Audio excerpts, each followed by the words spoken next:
আমি তোমাদের বলি, শোনো, বর্তমান সময়ে অপরাজনীতি, অপসংস্কৃতি, অপবিশ্বাসের সয়লাভ চলতেছে। তোমাদের মাদ্রাসায়ও সেটা অনুপ্রবেশের চেষ্টা করবে। সুতরাং কওমি ছাত্ররা প্রতিজ্ঞা করতে হবে, যে কোনো মূল্যে কওমি দুর্গ, আমাদের দুর্গগুলোকে অপরাজনীতি, অপসংস্কৃতি, অপবিশ্বাস থেকে হেফাজত করব তো ইনশাআল্লাহ। স্কুল কলেজের তোমরা যারা আছো, তোমাদেরকে বলি, দেখো, যদি মনে করো তোমাদের বিশ্বাস মেরামত করতে চাও, যদি মনে করো তোমাদের আকীদা দুরুস্ত করতে চাও, যদি মনে করো সিরাতে মুস্তাকিমে চলতে চাও, চোখ বন্ধ করে মাদারেসে কওমিয়ার আলেম ছাত্রদের অনুসরণ করতে পারো। চোখ বন্ধ করে পড়ো। আমি বলি না যে শতভাগ, তবে বিশ্বাসের একটা জায়গা এখানে আছে। সাধারণ ব্যবসায়ী, সাধারণ যুবকদের, তাদের কাছে আমার অনুনয় বিনয় হচ্ছে, যে কোনো মূল্যে ইসলামটাকে মহব্বত করতে হবে। ইসলাম আল্লাহর নবীর সুন্নাহ মাপকাঠি বানায়া দল, মত, ব্যক্তি তাদেরকে অনুসরণ করতে হবে। ইসলাম এবং সুন্নাহ এর বাইরে আমিও যদি কোনো কথা বলি, আমিও যদি কোনো পদক্ষেপ নেই, উসুল এবং নিজামের বাইরে আমিও যদি কোনো পদক্ষেপ নেই, চাই সেটা রাজনীতির নামে হোক, চাই সেটা ধর্মের নামে হোক, চাই সেটা সংস্কৃতির নামে হোক, সেটা অনুসরণ করা যাবে না, সেটা ফলো করা যাবে না। নানা রকমের ফিতনা হচ্ছে, সব ফিতনাগুলো আমি খুলে খুলে বলতে পারবো না। চোখ কান খোলা রাখতে হবে, যাতে কোনো ফিতনা দ্বারা আমি আক্রান্ত না হই। বাকি হলো, আমি ইদানিং সামান্য সময় কথা বলবো। রফিকুল ইসলাম কাছাকাছি আছে, সে লম্বা কথা সাহসী বক্তব্য দিবে। আমি তার ওদিন বললাম যে তুমি তো খুব সাহসী বক্তব্য দাও, চালায়ে যেতে হবে, কথা ঠিক না বেঠিক?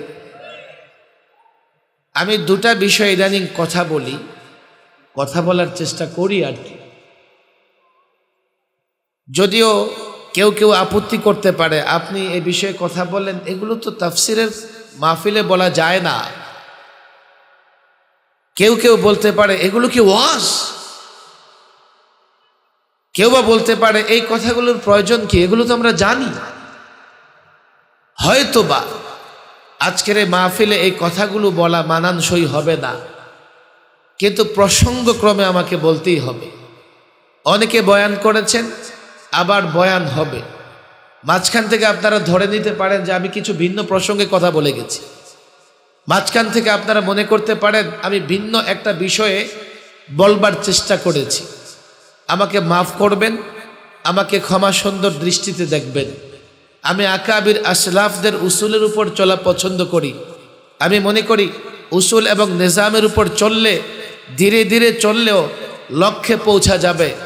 উসুল নিজামের বাইরে কেউ যদি তৈলাক্ত বাসে লাফ দিয়ে অনেক দূর উঠেও যায়, পরে দেখা যাবে ধীরে ধীরে আবার আপন জায়গায়, নিজের জায়গায় ফিরে আসবে।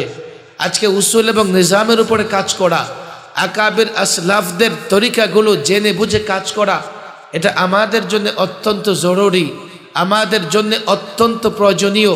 নতুনভাবে কোনো বিষয় নতুন করে যদি আমরা সিদ্ধান্ত নিতে যাই, হোঁচট খেয়ে যাব। আমি এই প্রসঙ্গেও কথা বলবো না, আমি দুইটা প্রসঙ্গে ইদানিং কথা বলি। আমি জানি না এই দুইটা প্রসঙ্গে আমি কতক্ষণ কথা বলবো, আপনাদের বুঝাতে পারবো কিনা।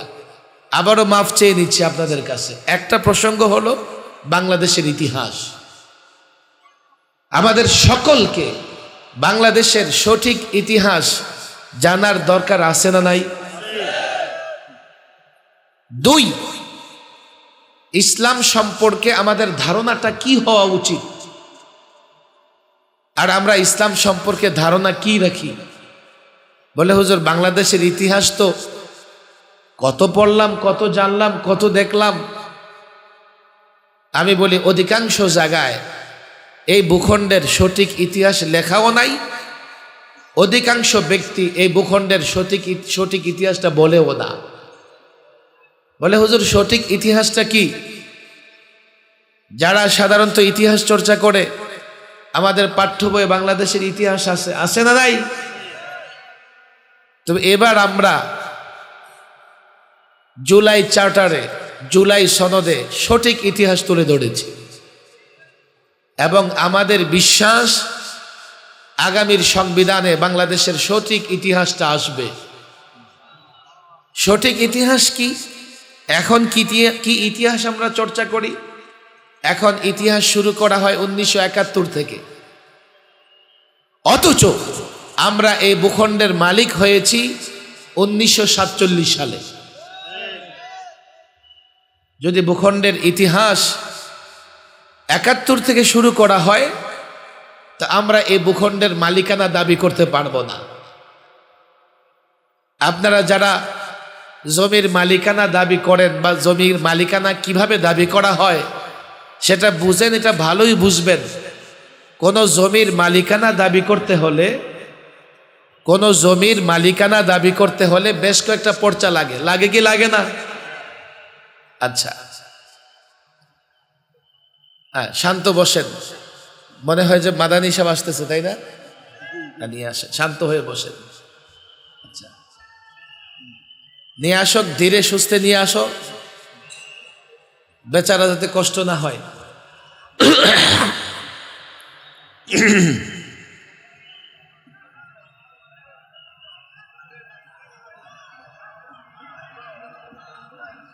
আমার চেয়ারটা একটু আগে।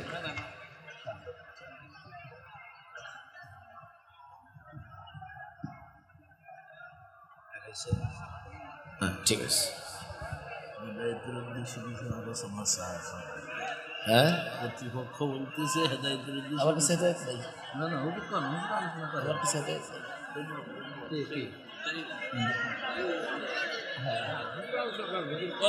আমার যা মন চায় আলোচনা করি। বসেন, বসে পড়েন, বসে পড়েন, বসে পড়েন।